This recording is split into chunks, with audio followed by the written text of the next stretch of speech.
set a goal like this, the possibility of failure is always staring you right in the face.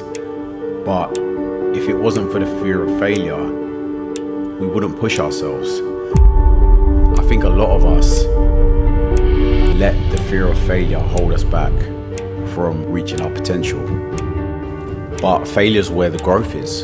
Failure's where the learnings happen. Failure's where the lessons are. And if you don't fail, you can't grow. And it's important not to be afraid of that.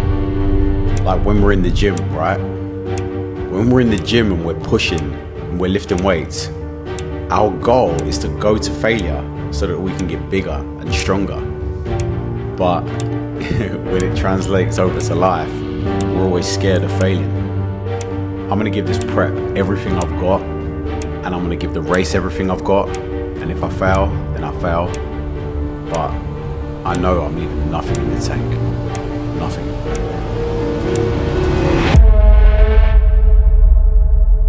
During this series, I'm preparing to run sub 3 hours at the 2025 London Marathon. We want to take you through our journey to sub 3 so that you can do the same. From fat addict to sober athlete, I spent the past 3 years running 100-mile races, ultra triathlons, and even breaking a world record. I've spent a lot of time running far. Now it's time to run fast. So let's lace up, dial in, and make it happen.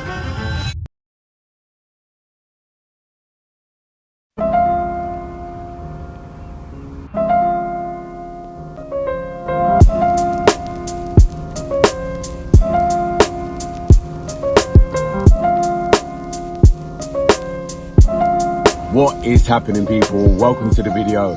It is another day of marathon training. Now, it's Tuesday. We've just finished another workout. Today's one was a difficult one and I was dreading this one. We're gonna put the stats up on the screen. It was mile repeats. So we had 5 1-mile repeats at a 3:40 per kilometer pace with 2-minute recovery in between. 2K warm up, 2K cool down, I think total of 12 or 13K. But it was a good one. I was dreading that. I didn't know whether I could do it or not, but got the job done. Today's Tuesday. Monday, yesterday was an easy run. Tomorrow I have an easy run as well. But today, we're going to be talking all about recovery and why that's important for this marathon build. Now, I'm not the best at recovery. I don't get enough sleep. I don't do enough foam rolling. I don't see the physio often enough. But during this prep, I'm definitely going to prioritize that and share it with you guys as well. In today's video, we're going to be seeing my good friend and physio, Joao. Now, not only is he a physio, he's into ultra endurance sports as well. And he's just really, really knowledgeable about all things endurance. So I'm really happy to have this guy on board. We're going to go see him today and talk about some other recovery aspects. That was the workout done. I feel good. Time to get the kids to school. And then we're going to go off and get this physio done. Let's do it.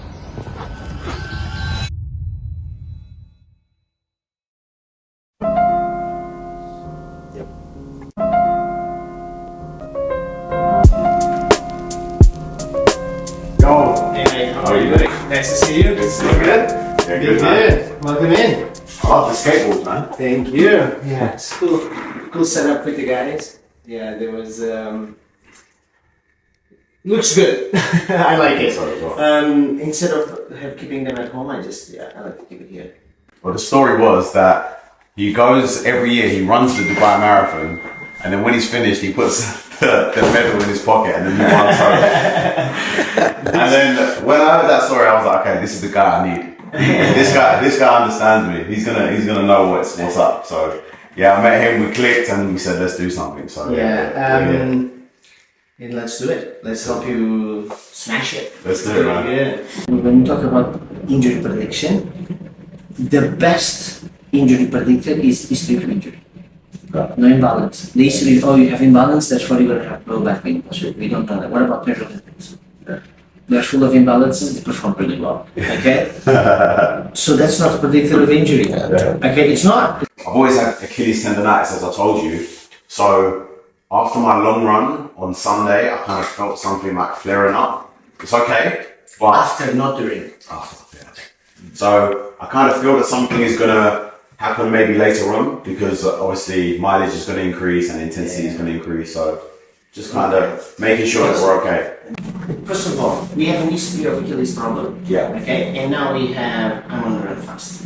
So these two things together are a recipe to have not a problem, but more load into the tendon. Yeah. Right? Especially the Achilles tendon, because the faster you run, the more elastic energy the Achilles storage. Yeah. And he needs to storage because that's his job. Yeah. And it needs to do that. So, and the fact that you have an history of Achilles tendinopathy, now you have a flaring up, so you're making something that is usually there to now work extra. Yeah. So all of these make sense that it now starts to feel something. Especially usually when we start training like higher speed, 4 weeks after, 6 weeks after, between 4 to 6, you start to feel like, it's coming back. We know what is the demands of running hard and running harder, and the fact is that your training load is going to go from normal ultramarathon training to running very fast very often, right? So all of this has different demands to the body, Yeah. and there are two ways. You can imagine your body as a cup, right? And that cup is being filled with stress, and now with different stress that one doesn't know if it's safe or not. Literally, you have mileage on the run, you are a strong runner, but it's still a different feedback. Yeah. So that different feedback will have more impact in the beginning until the body says like, right, I can tolerate this, right? And the reality is that at higher intensities, we increase different risks of injuries and expose different stuff. Yeah. What we want to do is make your cup bigger so you can tolerate those efforts. Does that mean that you're going to be injury free? No, but it means that the likelihood of that happening will be less. Also, does not mean that you're going to be injury free because you're going to be stronger. So you're going to be stronger, you're going to push harder. Yeah. So, yeah, that's what we want. Not right now. If you bend both knees forward, like just like that, do you feel any pain, discomfort?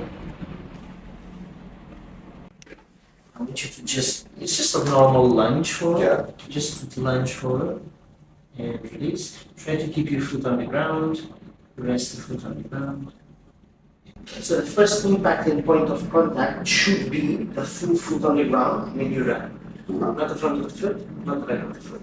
The reality is that when you're sprinting and when you're running fast, you don't land like this. You just land more on the front to just push harder, and the contact time is much smaller. So that requires a lot more impact absorption from the Achilles tendon. You run on kite beach. You run on the running track or you run on that small tarmac thing? Exactly. Right? Why? And everyone that wants to run well runs on that small thing. So everyone's like, who's gonna go outside? You or me? You or me? Exactly. Yeah, right? Because it's rigid. Yeah. So because it's rigid, when you hit the ground, the energy that you produce into the ground comes back at you. So you don't need to generate that force again in the next skate starts. Okay. But that is great because it's more efficient in terms of movement, but also generates more stress everywhere.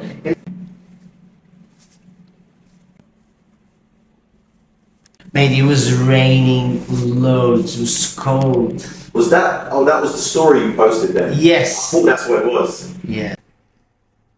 Basically, you're doing the calf raise, but against the resistance. Okay? What? Good. That was more confident. Yep. And release, change that. Good. What?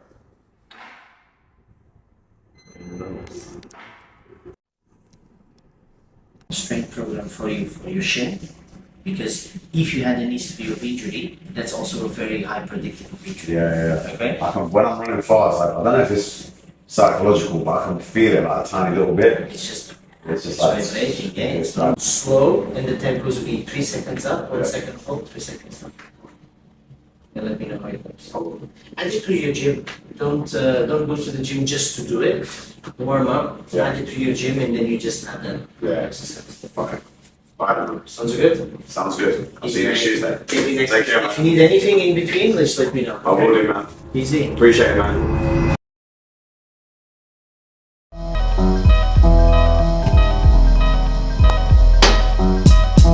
There's a war going on outside, no man is safe from. You could run, but you can't hide forever from these streets that we done took. You walking with your head down, scared to look. You shook, Cause ain't no such things as halfway crooks. They never around when the beef cooks. In my part of town, it's similar to Vietnam. Now we all grown up and old and be on the cops' control. They better have the riot gear ready, tryna back me and get rock steady. By the Mac 1 double, I touch you and leave you with not much to go home with. My skin is thick, cause I'll be up in the mix of action. If I'm not at home, puffin' live, relaxing. New York got a nigga depressed, so I wear a slug proof underneath my guest. God bless my soul, before I put my foot down and begin to stroll into the drama I built. And all unfinished beef, you will soon be killed. Put us together, it's like mixing vodka and milk. I'm going out blasting, taking my enemies with me. And if not, they scarred so they will never forget me. Lord forgive me, the Hennessy got me not knowing how to act. I'm falling and I can't turn back. Or maybe it's the words from my man Killer Black that I can't say, so what's left an untold fact. Until my death, my goals to stay alive. Survival of the fit, only the strong survive. Yo, we live in this till the day that we die. Survival of the fit, only the strong survive. We live in this till the day that we die. Survival of the fit, only the strong survive. We live in this till the day that we die. Survival of the fit, only the strong survive. We live in this till the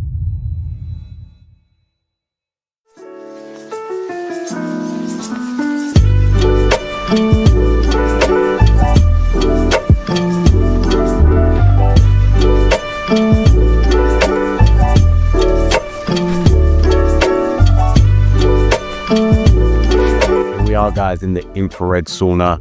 Now, saunas have a ton of health benefits, not just for recovery, but for general health as well. They did some studies that showed people, regular people that don't even work out, they went in the sauna 4 times a week, I think for 20 minutes, something like that. And immediately they showed a dramatic reduction in the likelihood for a stroke, the likelihood for a heart attack, cardiovascular disease, all of these health benefits, even cancer. So general health, definitely good to get in the sauna. Now, as for recovery, what we're doing right now is we're improving the blood flow and reducing inflammation in our bodies. Really important for sauna, as is ice bath. I'm actually in an infrared sauna, which is a little bit different from a dry sauna, just because it's more tolerable. So you can stay in it for longer and at higher temperatures. I think they have the same benefits. I'm not sure if one is better than the other, but this is definitely more tolerable because I've been in here for like 15 minutes. It doesn't even feel that hot. Obviously I'm sweating a bunch, but it's fine. I can stay in here for a long time. So saunas are definitely key, guys. What I like to do is stay in here for around 15-20 minutes, then go hop in the ice bath for 4 to 6 minutes. And I do that 2 to 3 times, depending on how much time I've got, for double recovery benefits. And number 1 rule when you're doing this is you always end on cold. That way your body's going to try and heat itself up throughout the day, and it has good benefits for your metabolism. So if you're going to do hot and cold, always end on cold as well.